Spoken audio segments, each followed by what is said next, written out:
Hello, beautiful soul, and welcome to another episode of Intuitive Creator Spotlight. I am Stella, your host, and I'm here to invite amazing guests who are sharing their stories because their stories inspire the world. Today, I have a very special guest with me, Jirsch. She is a professional psychic, author, speaker, and she is the future life progression pioneer with the only training school of FLP in the world. I am super honored to be connected with her. She's also my teacher and my mentor, and I cannot wait for her to share her story with all of us.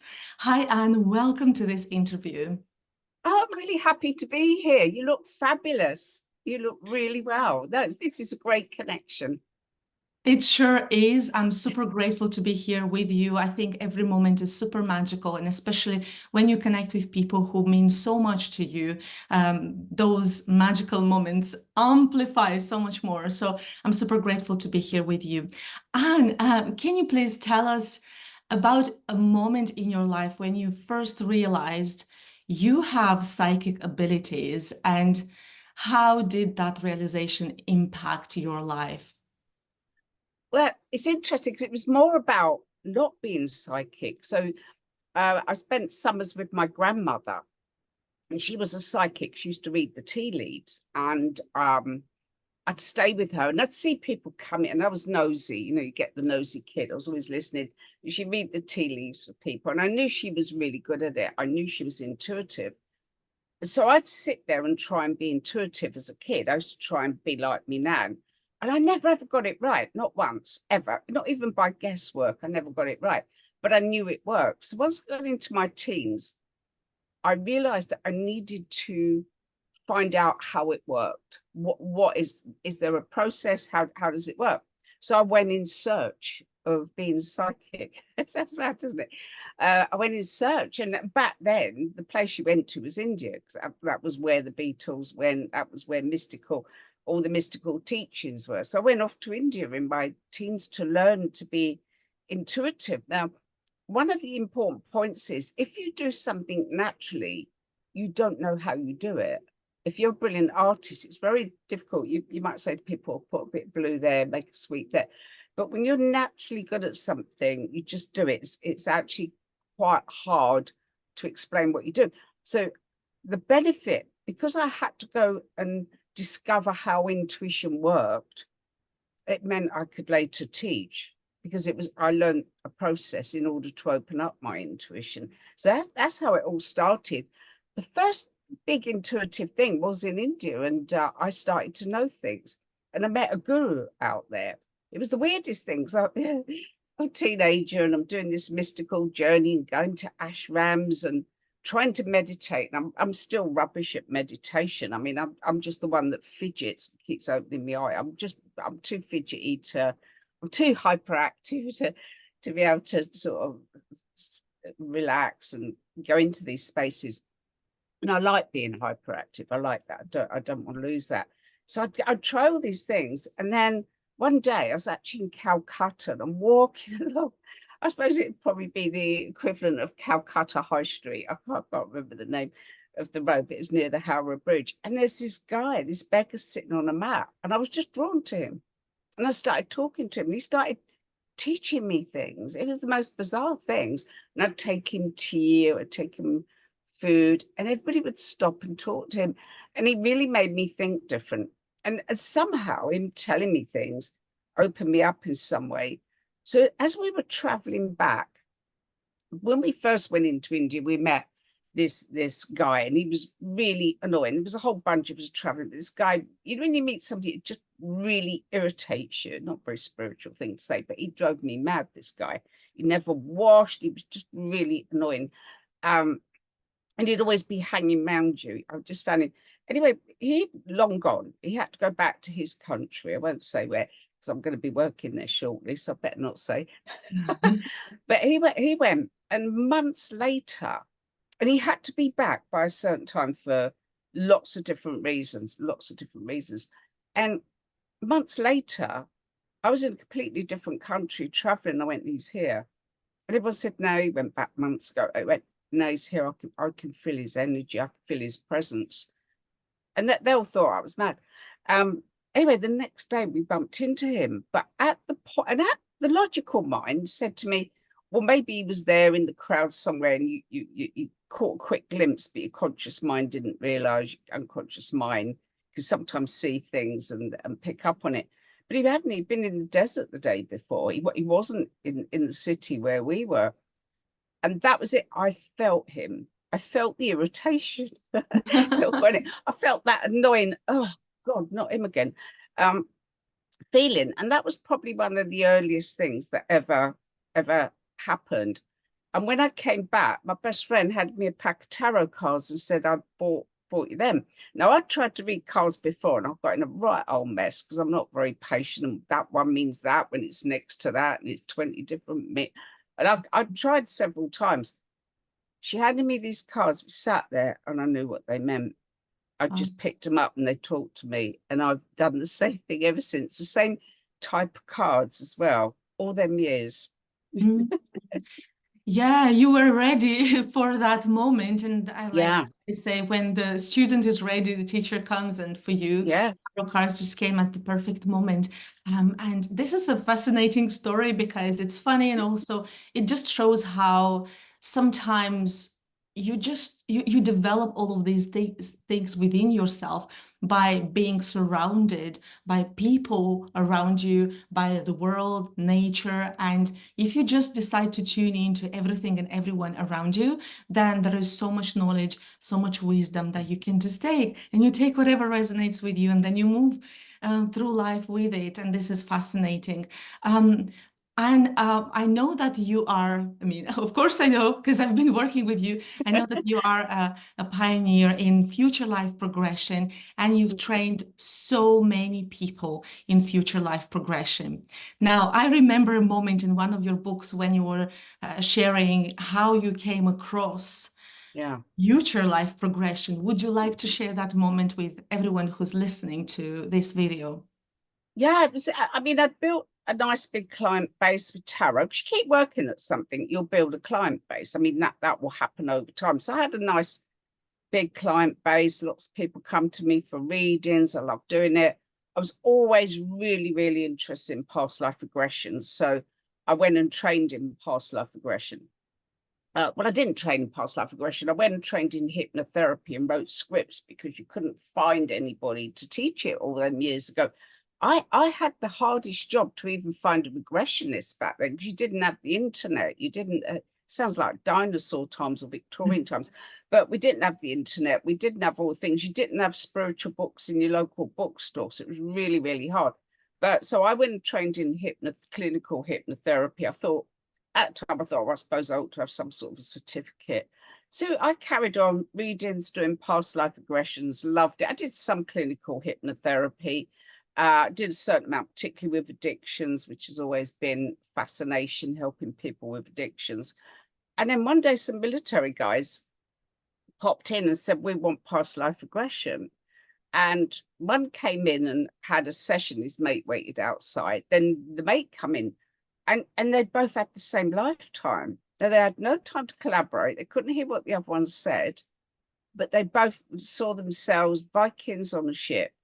A few weeks later, they come back. Next time they saw themselves as Native Americans, and they were forever popping in. And they'd had all these lifetimes together. You'd see one, then the other, and they'd see the lifetimes, sometimes fighting alongside each other, sometimes fighting against each other, but they were always kept coming up with these past lives, which was fascinating.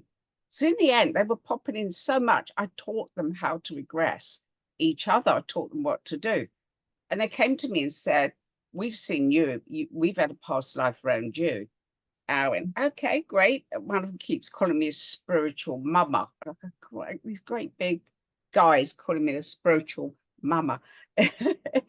And what I did was I brought in somebody else to take the three of us back to that past life. There was some things that they wanted to find out about the past, and we wanted to find out about that past life. So I got somebody to come in and take the three of us back.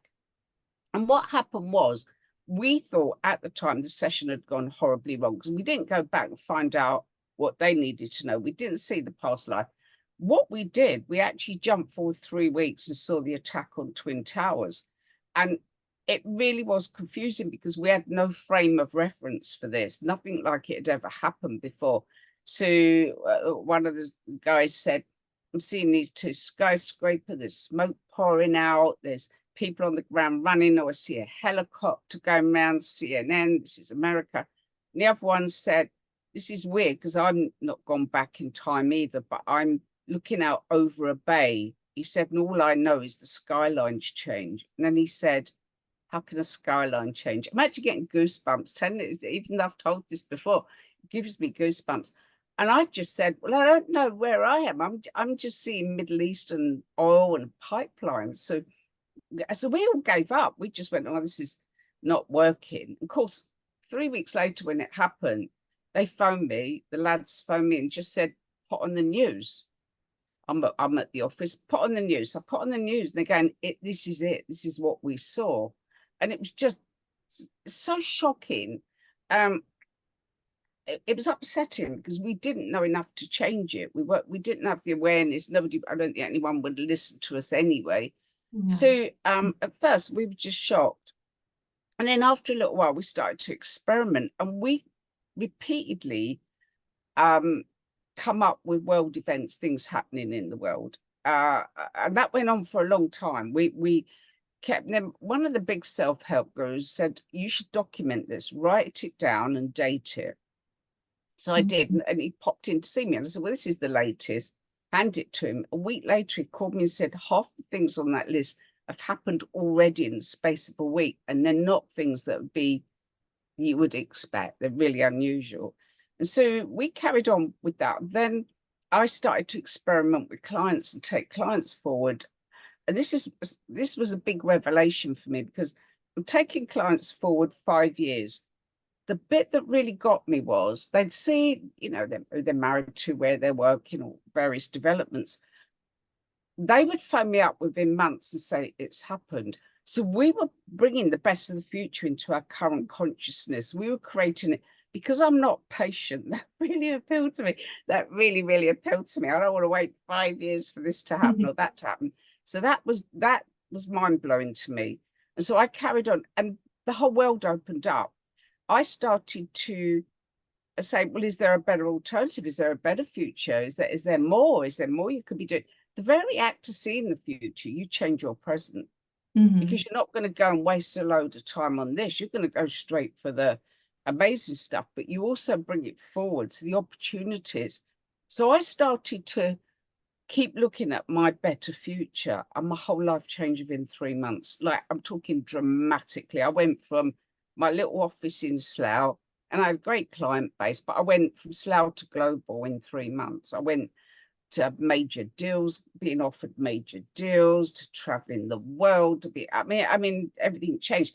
So that's because that happened to me. And then I started to work with my clients and they started to have these massive shifts. I thought that this is what I'm going to do. This is my focus, because I see people working so hard trying to get on. And I've done it myself. I'd had years, well, decades and decades of working hard, and I'd built a client base, but I was working all hours. I was just paying my bills, you know, and you just think, you know, I can't work like this forever. And to create that massive shift where you really enhance somebody's career, life, well-being, whatever it is, it's just so wonderful. So I knew that because it created the shift in me, then in my clients, I thought, this is what I'm going to do. What a fantastic choice. And I'm super Yeah. thankful for that, because I have learned so much from you. And now I can say, from the perspective of somebody who has learned all of these things that you have been Yeah. teaching us, now I've helped my own clients with those techniques, and I can see so many stories of them succeeding, changing their life, choosing what kind of business they want to create, choosing the house that they want to build, and then within weeks building the house. So there are so many things that are happening, and I absolutely love what you say about, hey, once you see what's the best for you, you just focus and you don't waste your time anymore. And on top of that, when you see what can happen in 5 years' time, you bring that energy in your future, in your present, And then you start working with that energy from the very present moment. And then what happens is things start to happen much, much faster. And I'm super, super in love with this set of tools. So to everyone who's watching us, please check out the description of this video so that you know how to connect with Anne, because she has all of these amazing trainings. She has a lot of different products available on her website, plus other amazing events that she's creating. So it doesn't matter when you're watching this video, just check out her links and see what she's up to. And talking about books, and this was actually the moment that connected me to your work. The very first book that I came across was Cosmic Energy, and it was actually a very funny story. I moved to the UK, so from when we're recording this video, almost 12 years ago. And I was so fascinated. We came here, because my husband had to come here for his job. So I was just looking around. I started learning so much. And then one day I was like, you know what? I'm just going to go to the local library and I will just browse through all the books that are there. So I stepped into that library, and that was one of those moments when I asked myself, if I was to choose some keywords and to find a book that has these keywords, what would those words be? So I think in that moment, in a very magical way, I already started to connect with your work without knowing anything about any of your books. So I'm not kidding. These two words came through: cosmic energy. Like, Wow. what are the chances? And that was like 12 years ago when I was still trying to learn better English and stuff like that. So this is strange. Like, why cosmic energy? Like, what's this combination of words? And it was like somebody was guiding me towards that computer, and I typed these two words and your only book came up. And I was Wow. like, this can't be. Like, this is crazy. This is really, really crazy to what's happening. And I was like, I'm gonna read it.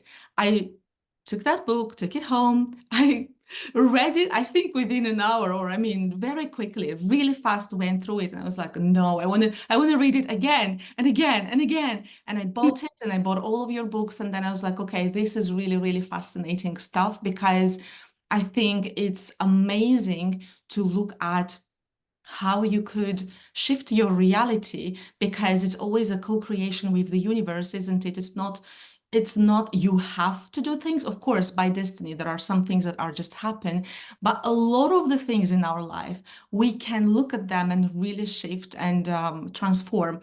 So talking about books, can you share with us what inspires you usually to write a book? Because you have more than one book. So where is this inspiration coming from? And if you want to share a bit about the process that you have of Yeah. writing a book, that would be amazing too. Yeah, well, my spiritual teacher. So when I came back from India, and I had a catalogue of things to deal with: difficult marriage, health issues, money issues. I had the lot. There weren't I tried to find an affirmation that would cover everything, because every bit of my life was difficult. And I went to see a counsellor, and she was rubbish. And then I saw another one, and they just nod and go, "How are you?" That. And then I met my spiritual teacher, and she kind of almost rebuilt me. And she had so much knowledge, and she received so much knowledge, and she was intuitive. And I just put myself in her hands, whatever she said. And of course, we didn't have the internet back then. And I used to take a notepad and a pen and go, write a book. You got so much knowledge, write a book. She just had so much wisdom. And she didn't. She said, no, no, no, you guys will. So it's hilarious, really, that all the people that go to her ended up sort of teaching on her behalf. We all learned from her. So it was amazing. So it's that thing that today we learn the hard way. We struggle, we learn the hard way. Once you've learned something, isn't it lovely to say to people, no, no, no, you don't have to go through all that crap. You can just do that. Oh, no, no, no, you just need to do this. Or you might have a process that will give somebody a big internal shift, and they believe in themselves more. Once you've gone through a certain, and believe me, I learned most things the hard way. You know, I've been around a long time and I learned most things the hard way. So if I can show somebody a quicker, easier process rather than let them struggle for years in the same way, then that to me is pure magic. So that's why I write, because I learn stuff and I just go, oh my God, this really works. I want to tell everybody. So we're living in a time where we can really share, really share. The process, what I do, I find for anybody that writes a book, I would say, don't pick it up and put it down. Don't wait to be inspired, because it will never flow and it will take forever and it will be bits and pieces. I like to be obsessive for months and months and months till it's finished. I will turn down good social events, or I teach less. I have to, because otherwise it'll be bits here and there. And if I write a book, you see these adverts, go and write a book in a fortnight. Don't. It's going to be rubbish. Don't. Really put something great together. Really put together something really good. So once I know what I'm going to write about, I collect information. So where's my dictaphone? I always have a dictaphone. Oh, yeah, I've always got a dictaphone nearby. I put notes in my phone. I'll have a notebook. I will collect information and ideas. It might be a case study that pops into my mind, an exercise, whatever it is. I'll be collecting the information for quite a few months. Once I've got that, I structure it into chapters. Then I sit down and plow into it. But what I also do, because I'm not very well educated, that's not some false modesty. I couldn't read and write properly when I left school, but that isn't that uncommon for people of my background. We just didn't get a very good education. And I was talking to somebody I know recently, and we're both saying, don't talk to us about presuppositions. We haven't got a clue what all that malarkey is. We just sit and write. And this is somebody who's written a book herself. So I always find somebody that's very good at writing technically, and I get them to go through the proposal before I hand it into a publisher. I get them to go through it, make sure it's structured. I might well ask them to help me structure it.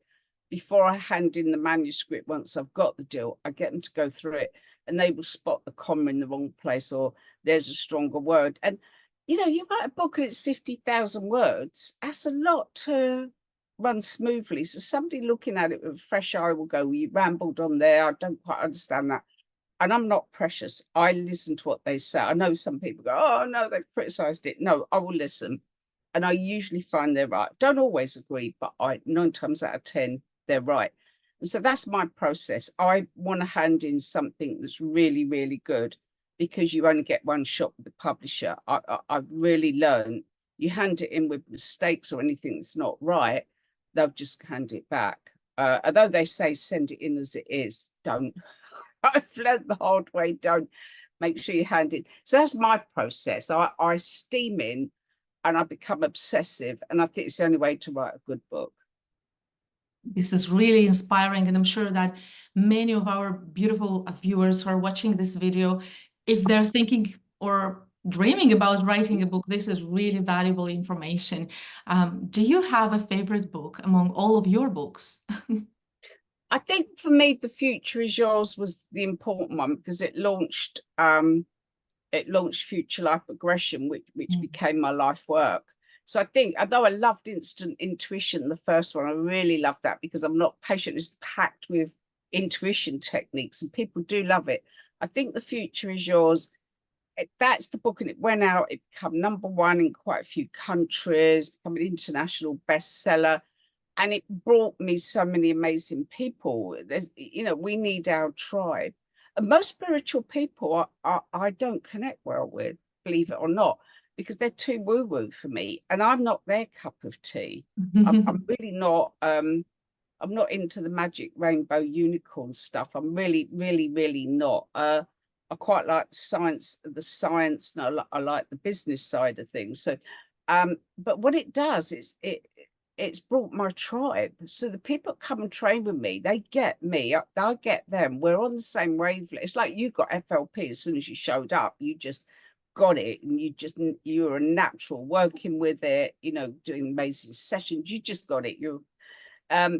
And that's what it's done. It's brought me this tribe that's global. So wherever I go, I'm meeting up with. While I was in Belfast, I met up with Shirley Palmer, who came and trained with me. She's big in business in her own right. We met and had lunch. But wherever you go in the world, I meet up. A couple of months, a few weeks before, I was out in Bordeaux in France with Natalie, who's trained with me. But again, she's big in her own right.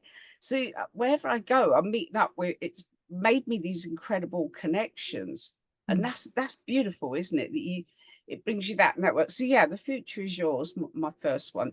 The last book is dear to my heart.